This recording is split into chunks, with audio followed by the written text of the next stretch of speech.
Well, hello there. I'm Recky. Welcome back for another military action. Because that's basically what I do. And I love them. I do. We're doing a lot of America. We have been doing a lot of military reactions to America. But I just woke up and I realized that I want to check out the British new. Well, it's not new. I think it's like 2 years, 3 years old. But doesn't matter. I'm late to the party. But this is the Challenger 3, the main battle tank of British Army. We're going to learn all about it. Why? Why not? If you do enjoy the content, like and subscribe. That's something I would greatly, greatly, greatly appreciate. And of course, if you want to check it out, the channel is Military World. The video was released 2 years ago, and I already subscribed. If you want to check it out, the link for the video and of course for the channel is available in the description. Go there and give them the support that they so much deserve, without a doubt. It's a 9 minutes long video, 9.5, talking about the new Challenger 3 main battle tank. Are you ready? You stay first. Thank you to everyone who supports me on Patreon and, of course, channel membership. A big shout out to the Supreme Tier donators over by Patreon and, of course, channel membership. Thank you.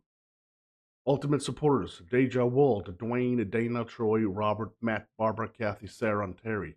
Oh my days. Oh my days. Amazing stuff right there. Shut up, Recky. Let's watch this one and rejoice. The hell out of town. I can't click it. Right. Okay, well, here we go. It says Challenger 3, the new British main battle tank.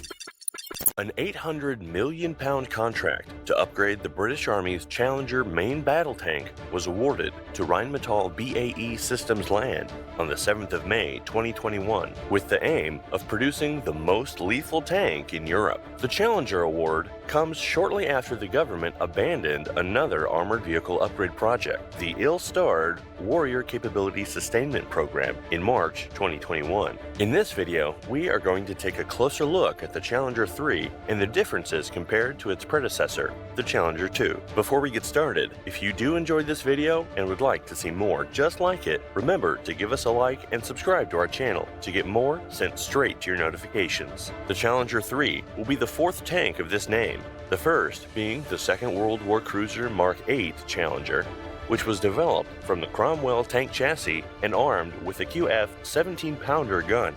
The second was the Gulf War era Challenger 1, which was the British Army's main battle tank from the early 1980s to the mid-1990s, when it was succeeded by the Challenger 2, which saw action following the Iraq War in 2003. The Challenger 2 main battle tank was state-of-the-art 25 years ago, but it definitely needed a new lease on life. The biggest problem of the Challenger 2 was that it used rifled gun barrels. Rifled barrels produce more friction for the munitions and reduce the power of the round fired.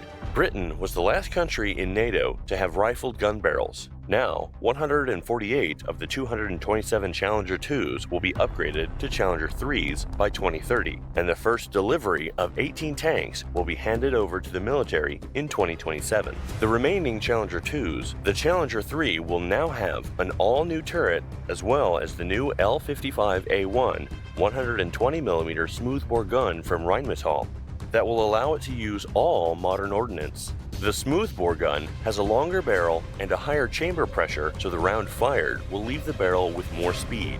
That added punch will make it more deadly on the battlefield. The higher chamber pressures associated with the L.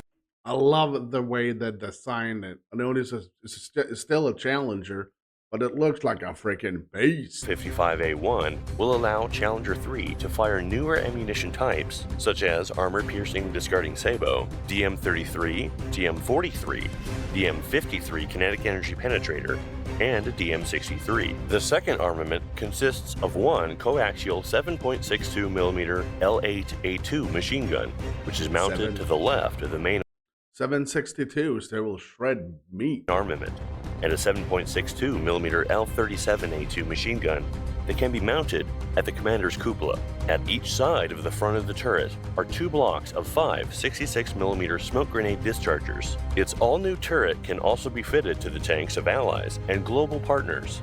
In terms of weight, the Challenger 2 and 3 are similar, with the newer model weighing in at 66 tons, just 1 ton more than its previous iteration.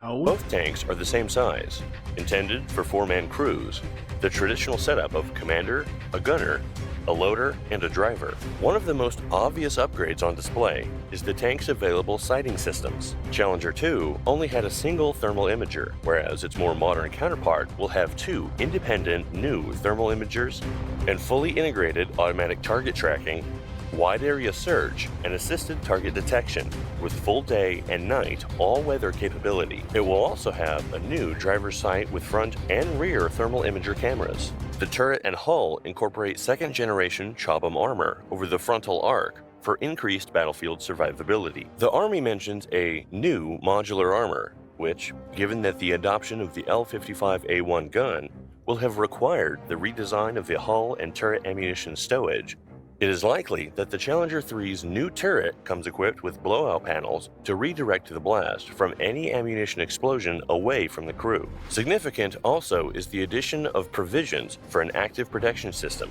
The Raphael Trophy Active Protection System was selected and has now moved into the next phase of trials. Developed by Raphael in response to successful anti-armor attacks, Trophy Active Protection System provides mature, combat-proven protection against rocket and missile threats and simultaneously locates the origin of the hostile fire for immediate response. The protective system works by way of the radar detecting and classifying incoming threats. The system tracks the threat, computes intercept parameters, and transmits alerts to crew and battle management systems. If the threat poses danger, the system launches countermeasures to neutralize it away from the protected zone. Trophy is the only fully integrated, combat-proven active protection system in the world and has been installed on Israel Defense Forces Merkava tanks since.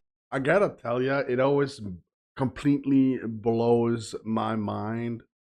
I feel like sometimes I'm still living in the